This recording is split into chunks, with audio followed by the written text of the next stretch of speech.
Good morning class. आज हम बात कर रहे हैं वायरस की। जैसा कि हमने अपनी पिछली क्लास में बात की थी, हमने 5 किंगडम क्लासिफिकेशन के विषय में पढ़ा था। सबसे पहले हमने मोनेरा के बारे में बात की थी, देन हमने बात की थी प्रोटिस्टा के बारे में, थर्ड हमने बात की थी फंजाई के बारे में। हम यहाँ पर प्लांटी नहीं पढ़ रहे हैं क्योंकि आपके सिलेबस में भी प्लांटी नहीं दिया हुआ है। उसकी जगह पर आपके वायरस दिए हुए हैं, यानी वायरस का स्ट्रक्चर और उसमें किस प्रकार से आपके ट्रांसक्रिप्शन या रेप्लिकेशन की प्रोसेस होती है, उन चीज़ों के बारे में हम पढ़ेंगे। इसके बाद हम बात करेंगे आपके लास्ट किंगडम, आपका जो 5th आपका किंगडम है एनिमलिया, उसके विषय में हम बात करेंगे।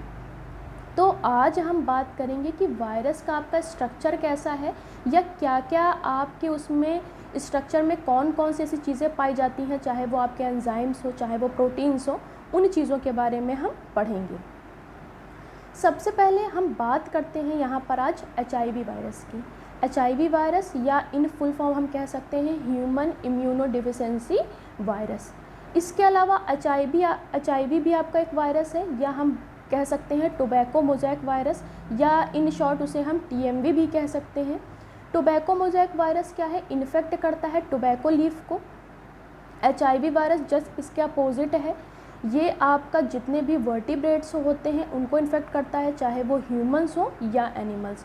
यानी ह्यूमंस और एनिमल्स में HIV वायरस डिजीज़ कॉज करता है, जिसे हम कहते हैं एड्स। फिर हम बात कर लेते हैं कि HIV वायरस किस फैमिली को बिलोंग करता है। तो बेसिकली आपकी लेंटिवायरस फैमिली है, उससे बिलोंग करता है, जिसकी सब फैमिली आपकी रेट्रोविरिडी है, इस सब फैमिली से बिलोंग करता है। इसलिए HIV वायरस को रेट्रोवायरस भी कहते हैं, क्योंकि ये रेट्रोविरिडी आपकी सब फैमिली से बिलोंग करता है, इसीलिए इसको रेट्रोवायरस भी कहते हैं। अब हम बात कर लेते हैं HIV वायरस भी हमारे 2 टाइप के होते हैं। पहला हम कह सकते हैं HIV-1 और दूसरा हम कह सकते हैं HIV-2। दोनों ही क्या हैं, आपके एड्स कॉज करते हैं, लेकिन हम कह सकते हैं कि HIV आपका जो 1 है वो वर्ल्ड वाइड जितने भी लोग होते हैं ह्यूमंस या एनिमल्स, उनमें आपके एड्स कॉज करता है। और अगर हम दूसरे आपके वायरस की बात करें जो आपका HIV-2 है, वो बेसिकली कह सकते हैं कि ज़्यादातर आपके वेस्ट अफ्रीका में जो भी एनिमल्स हैं या ह्यूमंस हैं उनको इन्फेक्ट करता है। अब हम स्ट्रक्चर की बात कर लेते हैं कि आपका HIV वायरस का स्ट्रक्चर क्या है। तो हम कह सकते हैं कि HIV वायरस का स्ट्रक्चर क्या है, एक बार शेप्ड का होता है, या कह सकते हैं डी शेप्ड होता है। जो आपकी प्रोटीन्स होती हैं उनसे क्या होता है, सराउंडेड होता है। आपकी प्रोटीन्स जैसे हम यहाँ पर देख सकते हैं, यहाँ पर अगर हम देखें तो कह सकते हैं कि HIV वायरस का आपके इस प्रकार से एक शेप होता है, यानी बार शेप्ड कह सकते हैं या डी शेप्ड कह सकते हैं, HIV वायरस का स्ट्रक्चर होता है।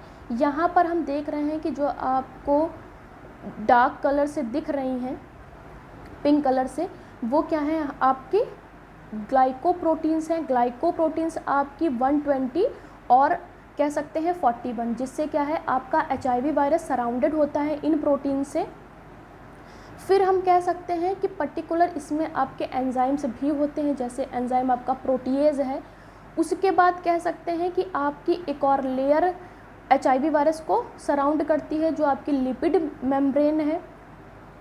लिपिड मेम्ब्रेन से भी क्या होता है कि जो भी आपकी ग्लाइकोप्रोटीन्स हैं वो भी सारी सराउंडेड होती हैं। उसके बाद हम कह सकते हैं, आप अंदर देख सकते हैं जो ग्रीन कलर का दिखाई दे रहे हैं, ये आपके 2 अलग अलग कह सकते हैं RNA है, सिंगल स्ट्रैंडेड RNA है। वायरस में क्या है, DNA और RNA दोनों में से कोई एक हो सकता है, लेकिन HIV वायरस में हम बात करें अगर, तो यहाँ पर कह सकते हैं कि आपका सिंगल स्ट्रैंडेड RNA होते हैं और 2 होते हैं। सिंगल स्ट्रैंडेड एक RNA आपका कह सकते हैं कि आपका हैप्लॉइड होता है, दूसरा भी हैप्लॉइड होता है, लेकिन ये दोनों आपके RNA के सिंगल स्ट्रैंडेड स्ट्रक्चर मिलकर एक डिप्लॉइड RNA का निर्माण करते हैं। फिर आपके इन RNA को कवर किए हुए कैप्सिड होता है, यानी एक और कवरिंग प्रोवाइड करता है इन आपके जीनोम को। प्लस यहाँ पर RNA में आपके क्या होती हैं, अलग अलग कह सकते हैं कि अलग अलग कह सकते हैं जीनोम या जीन होते हैं, जो आपके VIF, VPR, NEF और P7 होते हैं। इनमें से कुछ आपके कह सकते हैं, जैसा कि अगर हम बात करें तो इनमें से आपके 2 ऐसे होते हैं जो आरएनए को क्या है रेप्लिकेट करने में हेल्प करते हैं। तो बेसिकली वो आपके जीन 2 होते हैं, आपके टैट कह सकते हैं और आरईवी। यानी टैट और आरईवी क्या करता है कि जो हमारा वायरस होता है एचआईवी वायरस, वो क्या है कंटिन्यूअस या बहुत ही फ्रीक्वेंटली रेप्लिकेट कर सके, उसके लिए हेल्प करते हैं। बाकी आपके जितने भी जीन्स होते हैं वो एक्सेसरी जीन्स के रूप में काम करते हैं। यानी टैट और आरईवी क्या करता है कि बहुत ही जल्दी आपके एचआईवी वायरस को रेप्लिकेशन करना, यानी किस प्रकार से उसका द्विगुणन कर देना या उसकी संख्याओं को बढ़ा देना, उसके लिए बेसिकली हेल्प करता है।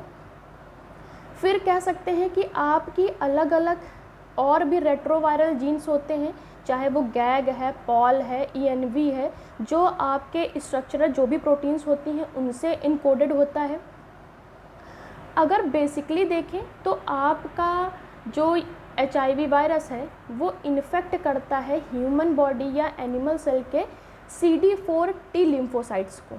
टी लिम्फोसाइट्स को क्या करता है, धीरे धीरे ये उनकी जो भी काउंट्स होते हैं उनको डिक्रीज़ करने लगता है। बेसिकली लिम्फोसाइट्स क्या करते हैं, एक इम्यून सिस्टम के लिए रिस्पॉन्सिबल होते हैं बॉडी में, चाहे हम एनिमल्स की बात करें चाहे ह्यूमंस की बात करें।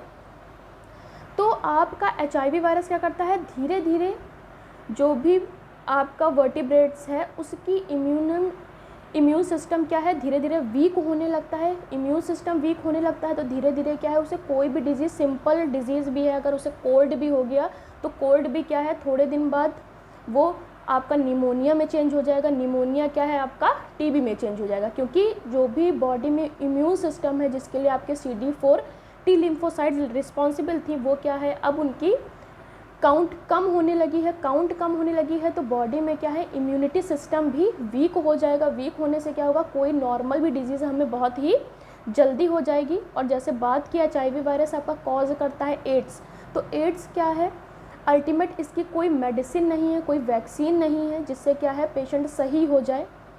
तो अल्टीमेट क्या है एड्स से पर्टिकुलर वर्टिब्रेट्स की डेथ ही हो जाती है। अगर अब इसकी हम बात करें पैथोजेनेसिस की, क्योंकि एचआईवी वायरस भी क्या है एक पैथोजन है जो किसी होस्ट में रहकर क्या है अपना न्यूट्रिशन उससे लेता रहता है और उसे in terms of disease cause करता है। जैसे कि हमने बात की कि आपका एक एड्स क्या है डिप्लीशन करता रहता है T4 हेल्पर लिम्फोसाइट्स की, जो आपकी बॉडी में इम्यूनिटी को रिस्पॉन्सिबल करती है। और धीरे धीरे क्या है ब्लड में जो भी वर्टिब्रेट्स है ब्लड में क्या है एचआईवी वायरस के काउंट बढ़ते ही जाते हैं, क्योंकि क्या है रेप्लिकेशन की प्रोसेस के थ्रू, जैसे हमने बात की टैट और ईएनवी क्या करता है आपके वो जीन है जो आरएनए को बहुत जल्दी जल्दी रेप्लिकेट करते हैं, जिससे उसकी संख्या बहुत ज़्यादा बढ़ जाती है और पेशेंट की आपके CD4 टी लिम्फोसाइट या हेल्पर लिम्फोसाइट कहें वो धीरे धीरे डिक्रीज़ करना शुरू कर देती हैं। फिर हम कह सकते हैं कि धीरे धीरे किल करने लगती हैं CD4 सेल्स को, यानी उनको ख़त्म कर देते हैं। एचआईवी वायरस का मेन टारगेट होता है बॉडी में CD4 टी लिम्फोसाइट होती हैं उनको ख़त्म कर देना, यानी उनको किल कर देना, जिससे कि क्या है वो ईजिली अपनी ग्रोथ बढ़ा सके और उनको किसी प्रकार का कोई हार्म ना हो।